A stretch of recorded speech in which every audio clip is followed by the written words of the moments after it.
ಸ್ನೇಹಿತರೆ, ನಮಸ್ಕಾರ. ಇವತ್ತು ನಮ್ಮ ಜೊತೆಗೆ ಒಬ್ಬರು ವಿಶೇಷವಾದ ಪರ್ಸನ್ ಸಿಕ್ಕಿದ್ದಾರೆ.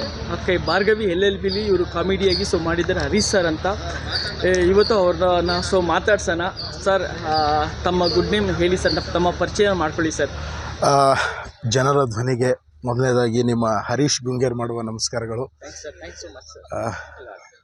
ಎಸ್ ಸರ್, ಈ ಒಂದು ಜರ್ನಿ ಬಹಳ ವರ್ಷದಿಂದ ನಡ್ಕೊಂಬಂದಿರುವಂಥದ್ದು. ನಾನು ಮೂಲತಃ ಉತ್ತರ ಕರ್ನಾಟಕದ ಹುಡುಗ. ನೀನಸಮ್ ಅನ್ನೋ ಒಂದು ರಂಗ ಶಿಕ್ಷಣ ಕೇಂದ್ರದಲ್ಲಿ ಅಧ್ಯಯನ ಮಾಡಿ 3 ವರ್ಷಗಳ ಕಾಲ ಸತತ ಪರಿಶ್ರಮದಿಂದ ಇವತ್ತು ನಾವು ಯಾವುದಾದ್ರೂ ಮೀಡಿಯಾದಲ್ಲಿ ಕಾಣಿಸ್ಕೊಳ್ತಿದ್ದೀವಿ ಅಂತಂದರೆ ನಮ್ಮ ಬಹಳ ಕಠಿಣವಾದ ಪರಿಶ್ರಮನೇ ಮುಖ್ಯ ಕಾರಣ. ಯಾವುದೂ ಕೂಡ ಸಲೀಸಾಗಿ ಸಿಕ್ಕಿದ್ದಲ್ಲ.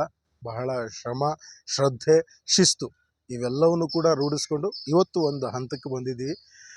ನಾನು ಯುವ ಜನತೆಗೆ ಈಗ ನಾನು ಹೇಳೋದೇನಪ್ಪ ಅಂತಂದರೆ, ಈಗೆಲ್ಲ ಬಂದಿದೆ ರೀಲ್ಸು, ಟಿಕ್ಟಾಕು, ಅದು ಇದು ಅಂತ ತುಂಬ ಬ್ಲಾಗರ್ ಮಾಡೋದಂತ ಇರ್ಬೋದು, ವಾಟ್ ಎವರ್, ಯಾವುದು ಕೂಡ ಫೇಮಸ್ ಆದಷ್ಟು ಬೇಗ ಆಗ್ತೀರಿ, ಒಳ್ಳೆಯದೇ ಅದು.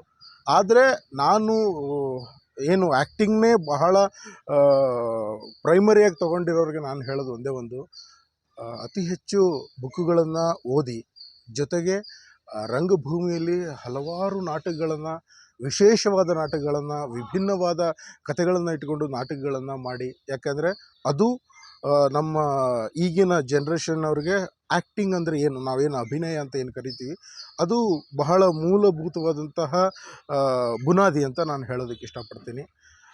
ಸೊ ನೀವು ಆದಷ್ಟು ನಾಟಕಗಳನ್ನು ಮಾಡಿ, ಯಾವುದೇ ರೀತಿಯಾದಂತಹ ಈ ರೀಲ್ಸ್ಗಳಿಗೆ ಅಡಿಕ್ಟಾಗಿ ಯಾರ್ದೋ ವಾಯ್ಸ್ಗಳಿಗೆ ನಿಮ್ಮ ವಾಯ್ಸ್ನ ಮಾತಾಡಿ ಅದನ್ನೇ ಅಭಿನಯ ಅಂದ್ಕೊಂಡ್ರೆ ತುಂಬ ಕಷ್ಟ. ಯಾಕಂದರೆ ನಾವು ಸುಮಾರು ಪ್ರಾಕ್ಟಿಕಲಾಗೇ ನೋಡ್ತಾ ಇರ್ತೀವಿ.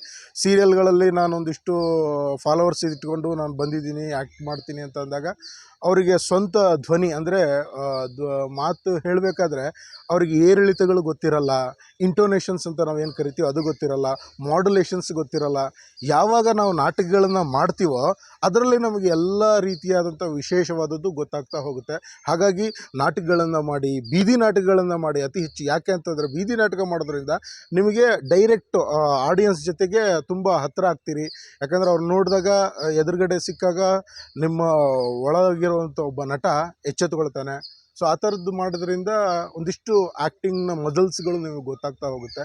ಹಾಗಾಗಿ ನನ್ನ ಒಂದು ಒಳ್ಳೆಯ ಒಪಿನಿಯನ್ ಏನಪ್ಪ ಅಂತಂದರೆ, ಡ್ರಾಮಾಗಳು, ನಾಟಕಗಳನ್ನ ಮಾಡಿ. ರವೀಂದ್ರ ಕಲಾಕ್ಷೇತ್ರಕ್ಕೆ ಬನ್ನಿ, ನಮ್ಮದೇ ಆದಂಥ ರಂಗತಂಡಗಳಿದೆ, ಹಲವಾರು ರಂಗತಂಡಗಳಿದೆ. ಅಲ್ಲೋಗಿ ಜಾಯ್ನ್ ಆಗಿ ಒಂದಿಷ್ಟು ನಾಟಕಗಳನ್ನು ಮಾಡಿ. ಅದರಲ್ಲಿ ನಿಮಗೆ ಇಮಿಡಿಯೇಟ್ ಹೀರೋನೇ ಸಿಗಲ್ಲ, ಸಣ್ಣ ಪುಟ್ಟ ಪಾತ್ರಗಳನ್ನು ಮಾಡ್ಕೊತ ಬಂದು ಆಮೇಲೆ ದೊಡ್ಡ ಪಾತ್ರಗಳನ್ನು ಮಾಡೋದಕ್ಕೆ ನಿಮಗೆ ಗೊತ್ತಾಗ್ತಾ ಹೋಗುತ್ತೆ. ಯಾಕೆಂತಂದರೆ ಒಂದು ಕ್ಯಾರೆಕ್ಟರ್ನ ಹೇಗೆ ಲಾಂಗ್ ಲೈಫ್ವರೆಗೂ ತಗೊಂಡು ಹೋಗ್ಬೋದು. ಯಾಕಂದರೆ ನಮ್ಮ ಸೀರಿಯಲ್ಲಿಗೆ ಬಂದ ತಕ್ಷಣ ಸಿನಿಮಾ ಆದರೆ 3 ಅವರಲ್ಲಿ ಮುಗಿಸ್ಬಿಡ್ತಾರೆ, ಅಂದರೆ 1 ತಿಂಗಳಲ್ಲಿ ಆ ಆ್ಯಕ್ಟಿಂಗ್ನ ಮುಗಿದೋಗ್ಬಿಡುತ್ತೆ. ಬಟ್ ಸೀರಿಯಲ್ ಹಾಗಲ್ಲ, ಇಲ್ಲಿ ಲಾಂಗ್ ಲೈಫ್ ಇದೆ. ಸೊ ಇಲ್ಲಿ ಆ ಕ್ಯಾರೆಕ್ಟರ್ನ ಕ್ಯಾರಿ ಓವರ್ ಮಾಡಬೇಕಲ್ಲ.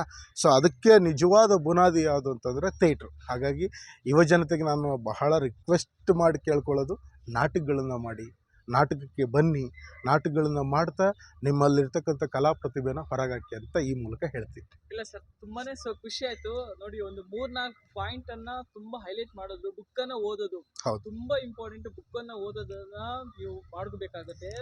ಜೊತೆಗೆ ಬೀದಿ ನಾಟಕ ಮಾಡೋದ್ರಿಂದ ಏನಾಗುತ್ತೆ, ನಿಮ್ಗೆ ಧೈರ್ಯ ಅನ್ನೋದು ಬರ್ತಾ ಹೋಗುತ್ತೆ. ಯಾರ ಮುಂದೆ ಬೇಕಾದ್ರೆ ನೀವು ಆಕ್ಟಿಂಗ್ ಅನ್ನ ಮಾಡ್ತೀರಾ.